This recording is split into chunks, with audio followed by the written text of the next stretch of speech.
Hello friends, welcome to my channel study with Shivendra. देखिए, आज हमें कॉन्ट्रैक्ट एक्ट में जो टॉपिक पढ़ना है वो मोस्ट इंपॉर्टेंट आपका टॉपिक है। ये आपके प्री और मेंस दोनों ही जगह आपसे यहां से क्वेश्चन पूछे जाते हैं। ठीक है, तो कौन सा टॉपिक पढ़ना है? वो टॉपिक पढ़ना है कंसीडरेशन, प्रतिफल के विषय में हमें आज पढ़ना है। इससे पहले हमने आपको क्या पढ़ाया है? हमने आपको कॉन्ट्रैक्ट क्या होता है इसके विषय में बताया है, प्रस्थापना क्या होती है ये बताया है, प्रस्थापना के आवश्यक तत्व क्या होते हैं ये हमने बताया, स्वीकृति क्या होती है या प्रतिग्रहण क्या होता है ये हमने बताया, प्रतिग्रहण के आवश्यक तत्व क्या होते हैं ये बताया, प्रस्थापना के प्रकार क्या होते हैं ये भी हमने बताया था, और वचनदाता वचन ग्रहीता कौन होते हैं ये भी हमने बताया था। तो जिन भी स्टूडेंट्स को जो पिछली आपके लेक्चर्स हैं उनको अगर लेना है तो आप कैसे लेंगे? आप मुझे बताए गए नंबर पे कॉल कर सकते हैं, व्हाट्सएप कर सकते हैं और क्लास को ज्वाइन कर सकते हैं। साथ ही साथ ये हमारा टेलीग्राम ग्रुप है शिवेंद्र स्टडी के नाम से, इसको भी आप ज्वाइन कर सकते हैं। अब जो आगे की क्लास होगी उसको अगर आपको लेना है तो उसके लिए भी आपको क्लास ज्वाइन करना होगा। क्लास ज्वाइन करके जो आगे की क्लास है आप उसको देख सकते हैं। तो चलिए आइए वीडियो को स्टार्ट करते हैं। देखिए क्या पढ़ना है हमें पढ़ना है प्रतिफल के विषय में, कंसीडरेशन के विषय में पढ़ना है। ये कहां परिभाषित है? ये आपका कॉन्ट्रैक्ट एक्ट के सेक्शन 2D में परिभाषित किया गया है। इसको थोड़ा सा मैंने तोड़ के यहां पर लिखा है, और ये जो हमने लिखा है यही हूबहू आप अपने जो मेंस की कॉपी होगी उसमें भी आप लिख सकते हैं। जब आप मेंस देंगे वहां भी आप 2D की डिफिनीशन ऐसे ही लिख सकते हैं। अच्छा, यही तरीका होता है कि आप जब मेंस लिख रहे हैं तो चीजों को तोड़ के लिखिए, ये ज्यादा बेहतर माना जाता है। ठीक है, तो चलिए देखते हैं कि प्रतिफल क्या है। देखिए क्या है प्रतिफल? हमने लिखा है जब वचनदाता की इच्छा पर वचन ग्रहीता या कोई अन्य व्यक्ति, ध्यान रखिएगा, जब वचनदाता की इच्छा पर, मैं वचनदाता आप वचन ग्रहीता ऐसे समझते हैं। ए मान लीजिए ये कौन है? ये आपका वचनदाता है। ठीक है, ये कौन है? बी वचन ग्रहीता हूं। क्लियर? ऐसे समझिए, वचनदाता की इच्छा पर वचन ग्रहीता या कोई अन्य व्यक्ति, इनके बिहार पे कोई अन्य व्यक्ति कोई कार्य करता है या कर चुका है या करने का वचन देता है या किसी कार्य से प्रवृत्त रहता है या रह चुका है या रहने का वचन देता है, तो ध्यान रखिएगा ऐसा कार्य वचन प्रवृत्त ये क्या कहलाएगा? यही चीज आपका प्रतिफल कहलाता है। क्लियर? यही हमने लिखा, ऐसा कार्य प्रवृत्ति या वचन क्या कहलाएगा? प्रतिफल कहलाएगा। अब ये तो हमने डिफिनीशन आपको बता दी। अब इस डिफिनीशन को मैं तोड़ के बताऊंगा, इसके आवश्यक तत्व को बताऊंगा, तो ये एक एक एलिमेंट आपका एकदम क्लियर हो जाएगा। ये पूरी तरीके से ना पूरा लाइट मारेगा, कहीं भी आप कंफ्यूज नहीं होंगे। ठीक है, चलिए देखते हैं। अब देखिए, आवश्यक तत्व मैं बताऊं उससे पहले कुछ बेसिक जानकारी है वो आपको पता होना चाहिए। हो सकता है कि कोई नया स्टूडेंट मुझे देख रहा हो तो उसको भी ये चीजें पता होनी चाहिए। ठीक है, चलिए देखिए, पहले हम क्या करते हैं? हम पहले प्रस्ताव करते हैं। ठीक है, ये हो गया आपका प्रस्ताव। अब प्रस्ताव जब स्वीकार कर लिया जाता है, ठीक है, प्रस्ताव किए, मैं प्रस्ताव आपसे कर रहा हूं तो आप मान लीजिए प्रस्ताव को स्वीकार कर ले रहे हैं या उसको प्रतिग्रहण कर ले रहे हैं। ठीक है, स्वीकार या हम कह लें प्रतिग्रहण। ठीक है, जब इस प्रस्ताव का स्वीकार कर लिया जाता है या उसको प्रतिग्रहित कर लिया जाता है तो ये क्या बन जाता है? ये आपका वचन बन जाता है या हम कहें प्रॉमिस बन जाता है। क्लियर इतनी बात? अब वचन में जब प्रतिफल जुड़ जाता है तो क्या हो जाता है? प्रतिफल जुड़ जाने पर ये क्या हो जाता है? ये आपका करार बन जाता है या हम कहें एग्रीमेंट बन जाता है। समझिए, जब प्रस्ताव को प्रतिग्रहित कर लिया जाता है, स्वीकार कर लिया जाता है, तो क्या हो गया? वचन हो गया। वचन में जब प्रतिफल जुड़ गया तो ये क्या हो गया? एग्रीमेंट हो गया, करार हो गया। अब यही करार जब विधि द्वारा प्रवर्तनीय हो जाता है या एनफोर्समेंट बाय लॉ हो जाता है, हम EL लिख देते हैं, ठीक है, एनफोर्समेंट बाय लॉ, ठीक है। तो करार जब विधि द्वारा प्रवर्तनीय हो जाता है तो वो क्या कहलाता है? वही आपका संविदा कहलाता है, या हम कहें कॉन्ट्रैक्ट कहलाता है। बात समझ में आ गई? ये बेसिक जानकारी है। पूरा कॉन्ट्रैक्ट एक्ट आपका इसी पे आपका पूरा नाचेगा। अगर ये बेसिक जानकारी आपको नहीं पता है तो ये आप उलझन में रहेंगे कि भैया करार कब हो रहा है, संविदा कब हो रही है, वचन कब बन रहा है, आपको पता ही नहीं रहेगा।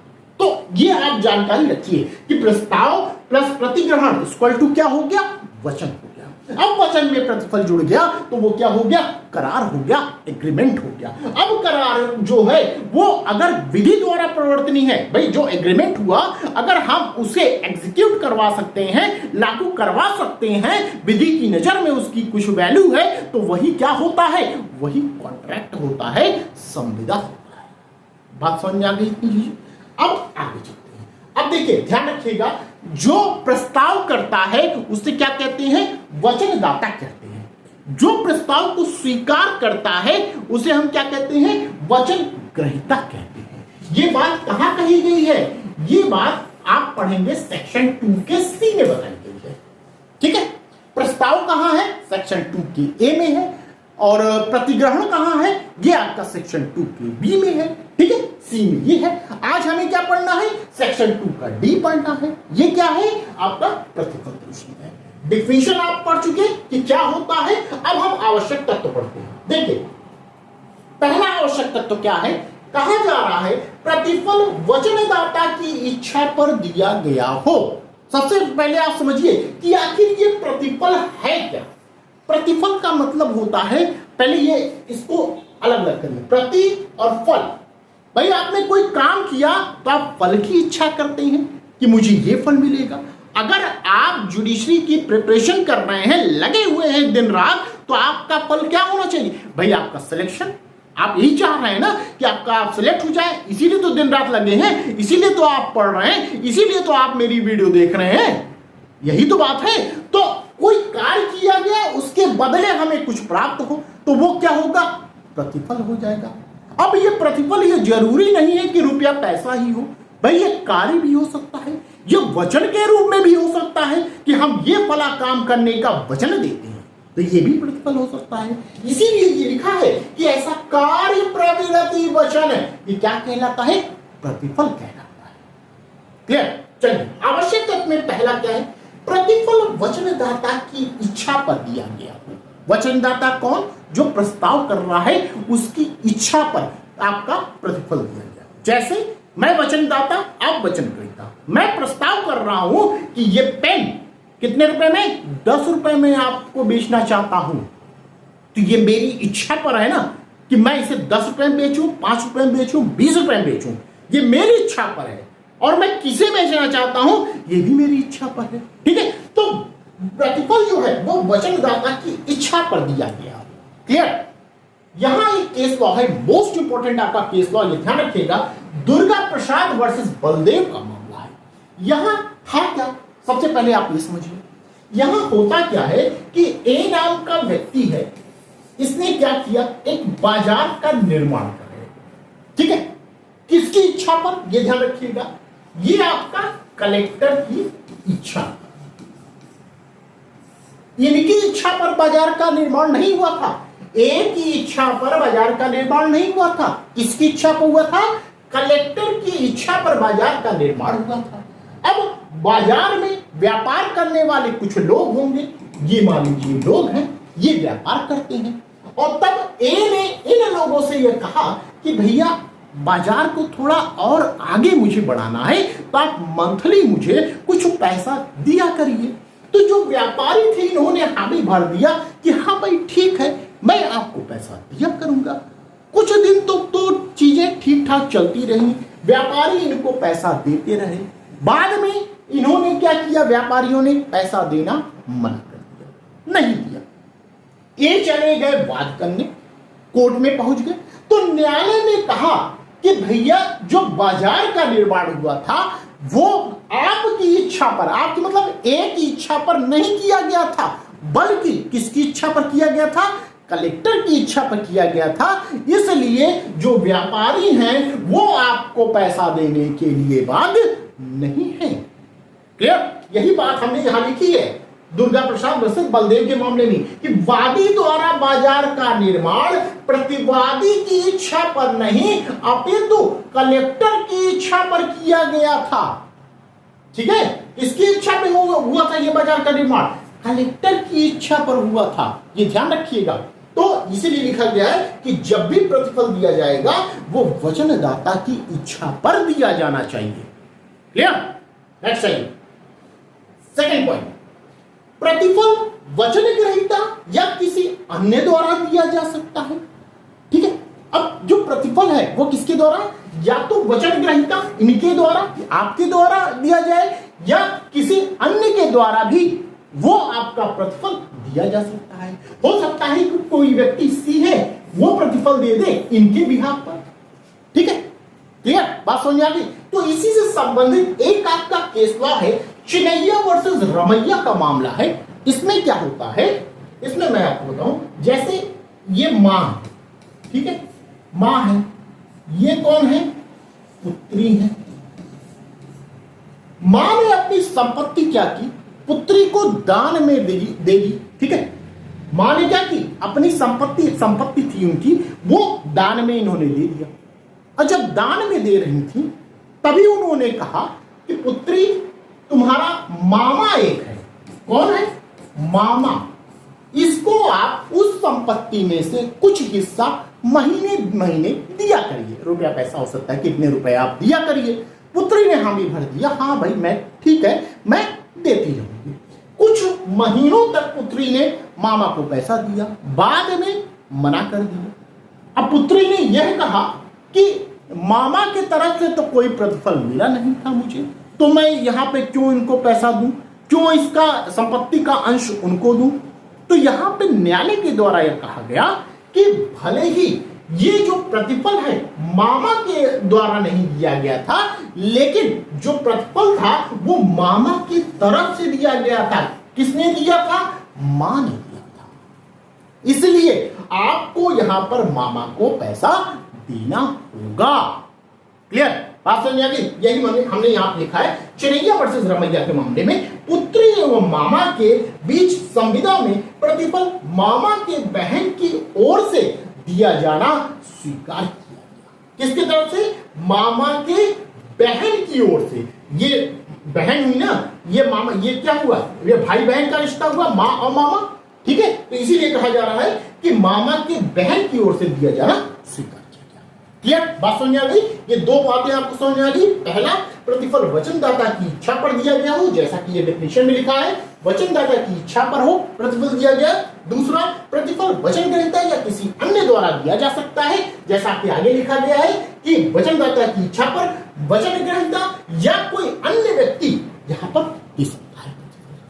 क्लियर? बात समझ आ गई? अब आगे चलते हैं। अब देखिए थर्ड पॉइंट क्या कहा जा रहा है। थर्ड पॉइंट कहा जा रहा है कि प्रतिफल कार्य से प्रवृत्त रहने या वचन के रूप में हो सकता है। हमने आपको बताया, पीछे चलिए थोड़ा सा। देखिए प्रतिफल क्या हो सकता है, कार्य हो सकता है, प्रवृत्ति हो सकता है, या वचन के रूप में हो सकता है। यही तो हमने बताया, यही चीज आपका यहाँ पे बताया जा रहा है कि प्रतिफल क्या है, कार्य हो सकता है, कार्य से प्रवृत्त हो सकता है रहने का, या वचन के रूप में हो सकता है। जैसे कार्य कैसे होगा, आप गांव में देखते हैं कि लोग फसल काटने के लिए नियुक्त करते हैं लोगों को। ठीक है, किसान सामने नियुक्त करते हैं कि आप भैया फसल काटना, मैं इतना रुपया दूंगा। तो फसल काटना ये कार्य हो गया। ठीक है, तो ये क्या हुआ, ये आपका प्रतिफल हुआ। क्लियर? बात समझ में आ गई? ये प्रतिफल हुआ, फसल काटना। अब फसल न काटना, मैं आपकी फसल नहीं काटूंगा, ये भी क्या है, ये भी प्रतिफल है। देखिए, कार्य से प्रवृत्त रहना, मना करना कि नहीं काटूंगा, प्रतिफल कार्य कार्य क्या हो गया? फसल काटना। कार्य से प्रेरित रहना, ये क्या हो गया? फसल न काटना। अब वचन के रूप में क्या हो जाएगा? फसल न काटने का वचन देना, ये भी क्या हो जाएगा? ये भी प्रतिफल के रूप में माना जाएगा। बात समझ में?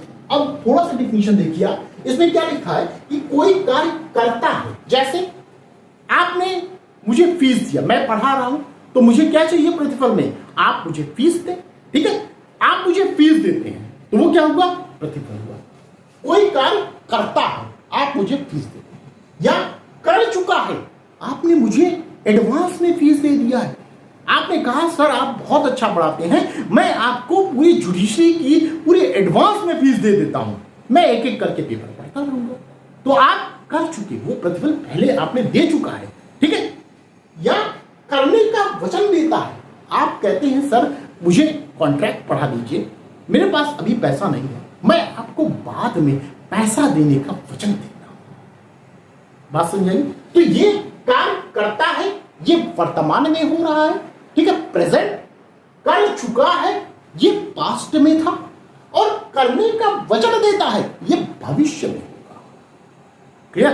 बात समझ में आ गई? तो ये हमने आपको 3 पॉइंट बता दिए। पहला आपका ये रहा, दूसरा आपका ये रहा, इसके बाद आपका तीसरा ये रहा, प्रतिफल कार्य से प्रेरित रहने या वचन के रूप में हो सकता है। नेक्स्ट आइए, 4th पॉइंट, प्रतिफल भूतकालीन, वर्तमान अथवा भावी हो सकता है। इसको समझिएगा, अभी हमने बताया, इसको डिटेल में आप समझते हैं। हम लोग प्रतिफल तीनों हो सकता है, भूतकालीन हो सकता है, वर्तमान हो सकता है, भविष्य हो सकता है, या भावी हो सकता है। ये ध्यान रखिएगा, पूछा जाता है आपसे क्वेश्चन। चलिए देखते हैं, पहले भूतकालीन कैसे होगा। कहा गया भूतकालीन में इसमें प्रतिज्ञा बाद में होती है। अब ध्यान समझिए, प्रतिज्ञा कब हो रही है? बाद में दी जाती है, और प्रतिफल पहले ही दे दिया जाता है। भूतकालीन में क्या होता है कि प्रतिज्ञा बाद में की जाती है, लेकिन प्रतिफल जो है वो पहले ही दे दिया जाता है। अब इसको एग्जांपल से समझते हैं। कैसे? पहला, जब वचनदाता के कहने पर भूतकाल में कार्य किया गया हो तो वह सेक्शन 2D में आएगा। ये ध्यान से समझिएगा, अच्छे नहीं समझ पाते हैं, इस चीज को ध्यान से समझिएगा कि जब वचनदाता के कहने पर, मेरे कहने पर भूतकाल में कार्य किया गया हो तो वह सेक्शन 2D में आएगा, जो हम पढ़ रहे हैं। जैसे अब एक एग्जांपल लेते हैं हम, जैसे पानी में डूबता हुआ व्यक्ति बचाने के लिए पुकारता है, ठीक है? मैं वचनदाता हूं, मैं डूब रहा हूं, मैं पुकार रहा हूं बचाओ बचाओ बचाओ। आप देखते हैं कि भाई सर डूब रहे हैं, आप दौड़े दौड़े आते हैं, मुझे पानी से बाहर निकाल लेते हैं, मेरी जान बचा लेते हैं। मुझे होश आता है तो मैं कहता हूं आपसे कि भाई मैं आपको 5,000 रुपए देने का वचन देता हूं। ये क्या हुआ? प्रतिफल पहले दे दिया गया, मेरी जान बचा ली गई। अब जो प्रतिज्ञा हो रही है, वचन हो रहा है, ये वचन कब दिया जा रहा है? बाद में दिया जा रहा है। मैं भाई आंख खोला हूं तब वचन दे रहा हूं ना, आपने पहले बचाया, उसके बाद मैं आपको वचन दे रहा हूं कि 5,000 मैं दूंगा, आपने मेरी जान बचा ली। ठीक है, यही बात कर रहा है। वचनदाता के कहने पर, मैंने आप बुलाया था ना कि बचाओ बचाओ बचाओ, तो ये वचनदाता के कहने पर भूतकाल में कार्य किया गया। मैंने कहा बचाओ बचाओ बचाओ, तो आपने वो कार्य किया, मुझे बचाया, तो सेक्शन 2D में आएगा। ठीक है, अब पानी से आपने निकाला, बचा लिया, तो उसके बाद मैं वचन दे रहा हूं कि अब 5,000 रुपए मैं आपको भविष्य में दूंगा। ठीक है, वचन देता हूं, तो ये कहां आएगा? ये आपका भूतकालीन प्रतिफल के अंतर्गत आएगा। और ये बात कहां आएगी? ये सेक्शन 2D के अंतर्गत आएगी, ये ध्यान रखिएगा। अब नेक्स्ट आइए, इसी से मिलता जुलता, जब स्वेच्छा से भूतकाल में कार्य किया गया है तो वह सेक्शन 25 क्लॉज 2 में आएगा। अब 2D और 25 क्लॉज 2 ये ध्यान से समझिए। जब स्वेच्छा से भूतकाल में कार्य किया गया है तो वह सेक्शन 25 क्लॉज 2 में आएगा।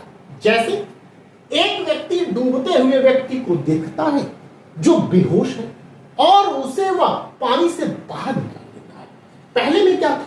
2D के अंदर जो आ रहा था मामला, इसमें क्या था कि हमने आपको बुलाया था, मैंने आपको कहा कि भैया बचाओ बचाओ, मैं मर जाऊंगा, मेरी जान चली जाएगी, तब आप आते हैं। जबकि 25(2) ये दूसरा पॉइंट जो ये कहा जा रहा है कि यहां मैं बुलाता नहीं हूं, आप खुद आते हैं। आप देखें कि सर भाई पानी में बह रहे हैं, तैरना आ नहीं रहा है उनको, आप खुद आ रहे हैं, मैंने आपको नहीं बुलाया कि बचाओ बचाओ, ऐसा कुछ नहीं किया, आप खुद आ रहे हैं, मुझे बचा रहे हैं, तब मेरी आंख खुलती है तो मैं आपसे वादा करता हूं, वचन देता हूं कि मैं तुम्हें 5,000 रुपए दूंगा।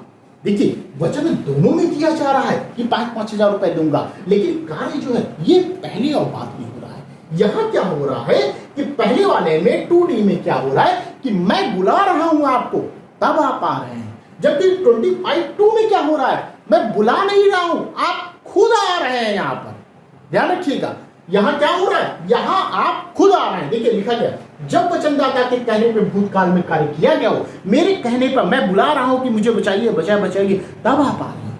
यहां क्या है, जब स्वेच्छा से भूतकाल में कार्य किया गया है, आप खुद आए हैं मुझे बचाने के लिए, मैंने बुलाया नहीं है। ठीक है, ध्यान रखिएगा। और दोनों में ही मैं आपको 5,000 रुपए इनाम स्वरूप दे रहा हूं, देने का वचन दे रहा हूं। ठीक है, ये ध्यान रखिएगा। अब सेक्शन 2D में क्या होता है कि जब वचनदाता के कहने पे आप आते हैं, और 25(2) में क्या होता है, जब आप स्वेच्छा आते हैं। ठीक है, नेक्स्ट आइए। तो ये हुई बात भूतकाल की। अब आइए वर्तमान अथवा निष्पादित प्रतिफल। अब यहां ध्यान से समझिए कि वर्तमान को ही हम क्या कहते हैं, निष्पादित प्रतिफल के नाम से भी जानते हैं। इसी को इंग्लिश में क्या कहते हैं, एग्जीक्यूटेड कंसिडरेशन के नाम से भी हम जानते हैं। अब ये क्या होता है, इसमें कहा गया ऐसा प्रतिफल जो संविदा की तिथि पर अथवा संविदा के समय ही दे दिया जाता है, तो हम उसे क्या कहते हैं, वर्तमान अथवा निष्पादित प्रतिफल के नाम से जानते हैं। जैसे हम बाजार में जाते हैं, दुकान वाले से सामान लेते हैं और तुरंत पैसा ले लेते हैं। ठीक है, कुछ भी सामान ले लिया और तुरंत पैसा ले दिया नगद, तो वो क्या हुआ, ये आपका वर्तमान अथवा निष्पादित। बात समझ आ गई। अब आइए नेक्स्ट आइए, भावी अथवा निष्पादित प्रतिफल क्या होता है।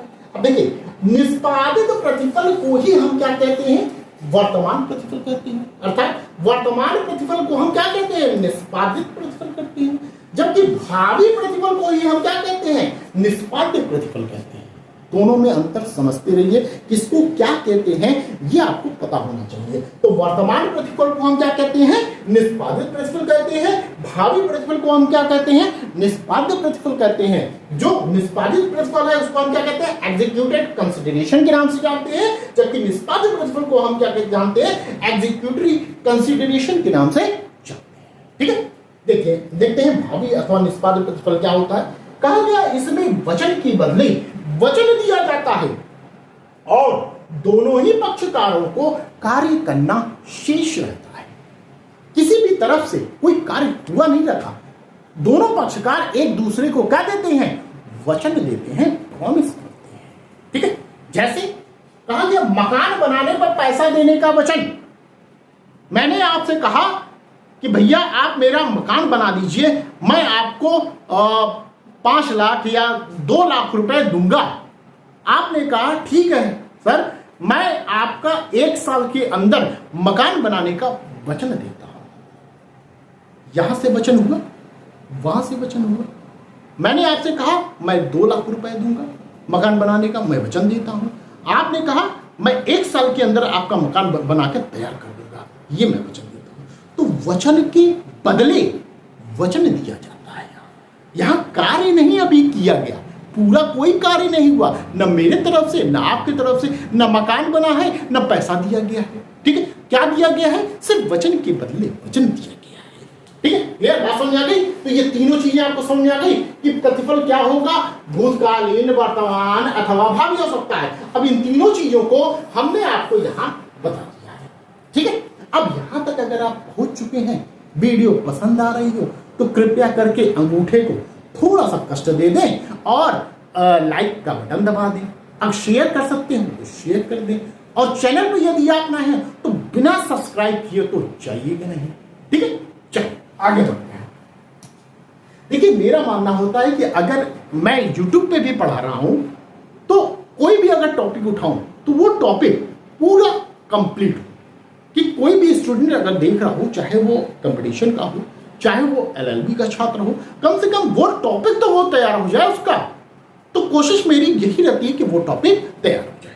और रही बात कॉन्ट्रैक्ट एक्ट के फीस की, तो फीस तो इतना नॉमिनल मैंने रखा है कि आपके जेब पर भारी ही नहीं पड़ सकता है। ज्यादा जानकारी के लिए आप मुझे कॉल करिएगा, पूछने के लिए कोई भी समस्या होती है, फीस पूछना है या कुछ भी आपको पूछना है, आप मुझे कॉल कर सकते हैं और पूरी जानकारी ले सकते हैं। ठीक है, चलिए देखिए आगे चलते हैं। 5वां पॉइंट क्या है हमारा कि प्रतिफल वास्तविक होना चाहिए। ध्यान से समझिए, क्या कहा गया? प्रतिफल कैसा हो? वास्तविक होना चाहिए, अर्थात प्रतिफल का कुछ वैल्यू होना चाहिए। ठीक है, इसे केवल दिखावा मात्र नहीं होना चाहिए।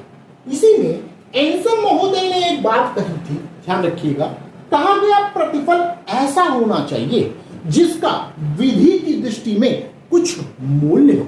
अगर आपने मुझे प्रतिफल दिया है तो विधि की निगाह में उसका कुछ वैल्यू होना चाहिए। ठीक है, ध्यान समझिए, क्लियर? आगे देखिए, इस प्रकार कहा जा रहा है कि जो प्रतिफल हो वो भौतिक रूप से असंभव ना हो, काल्पनिक नहीं होना चाहिए कि ख्याली पुलाव आप बना रहे हैं, ऐसा ना हो, अवैध घोषित नहीं होना चाहिए, अनिश्चित नहीं होना चाहिए। ठीक है, इसी पे एक केस लॉ है most important, Kedarnath versus Gauri Mohammad का मामला है। इसमें कहा गया वचनदाता की इच्छा पर किया गया कार्य पर्याप्त प्रतिफल है, भले ही इससे वचनदाता को कोई लाभ हुआ हो या ना हुआ। ठीक, आगे चलिए। अब देखिए मोस्ट इंपोर्टेंट आपका बात यहां लिखी गई है, नोट करके। क्या कहा गया? वाद चलाने से प्रविरत रहना एक अच्छा प्रतिफल माना जाता है। इसी पर मोस्ट इंपोर्टेंट आपका केस लॉ है देवी राधा रानी वर्सेस रामदास का मामला है। इसमें क्या था? इसमें कहा गया कि पति द्वारा खर्चा देने के वचन के बदले भरण पोषण का वाद न चलाना अच्छा प्रतिफल है। पति ने कहा पत्नी से कि ठीक है, मैं आपको भरण पोषण जितना होता है मैं आपको महीने महीने दूंगा, लेकिन आप उसके बदले वाद कोर्ट में न करिए, मेंटेनेंस का। ठीक है, कि मेंटेनेंस का आप वाद कोर्ट में न करिए, मैं आपको भरण पोषण मंथली जितना होता है मैं आपको दूंगा। ठीक है, यही बात यहां कही गई कि वाद चलाने से प्रवृत्त रहना एक अच्छा प्रतिफल है। ठीक, आइए नेक्स्ट, लास्ट हमारा पॉइंट है इसमें, छठवां, प्रतिफल का पर्याप्त होना आवश्यक नहीं है। अब ध्यान से समझिए, प्रतिफल का पर्याप्त होना आवश्यक नहीं है। यही बात आपको सेक्शन 25 के स्पष्टीकरण 2 में भी मिलेगी। तो जब 25 पढ़ाऊंगा तो वहां भी मैं आपको बताऊंगा। तो क्या कहा गया? प्रतिफल का पर्याप्त होना आवश्यक नहीं, प्रतिफल का होना आवश्यक है। क्या समझिए, प्रतिफल का होना आवश्यक है, न कि उसका पर्याप्त होना। मैंने आपको कोई गाड़ी बेच दी, करोड़ों की गाड़ी थी मेरे पास, मैंने आपसे कहा ये भैया आप 1000 रुपए में ले जाइए। तो 1000 क्या है? बहुत कम है, लेकिन है, प्रतिफल है ना। तो 1000 क्या होगा? वो प्रतिफल है, भले ही कम है लेकिन वो प्रतिफल माना जाएगा। इसीलिए कहा जा रहा है प्रतिफल का होना आवश्यक है, न कि उसका पर्याप्त होना आवश्यक है। वो मेरी मर्जी है कि मैं कितने में बेच दूं। ये एक पेन है, मान लीजिए आपको अच्छी लगी, आप कहते हैं कि मैं खरीदना चाहता हूं, तो मैंने कहा ठीक है ये 10 रुपए में ले जाइए, 1 रुपए में ले जाइए, ये मेरे ऊपर है। तो प्रतिफल का होना यहाँ पे आवश्यक है, ये ध्यान रखिएगा। ठीक है, चलिए अब कहा गया क्योंकि बिना प्रतिफल के करार सेक्शन 25 के अंतर्गत क्या हो जाता है? शून्य हो जाता है। क्लियर?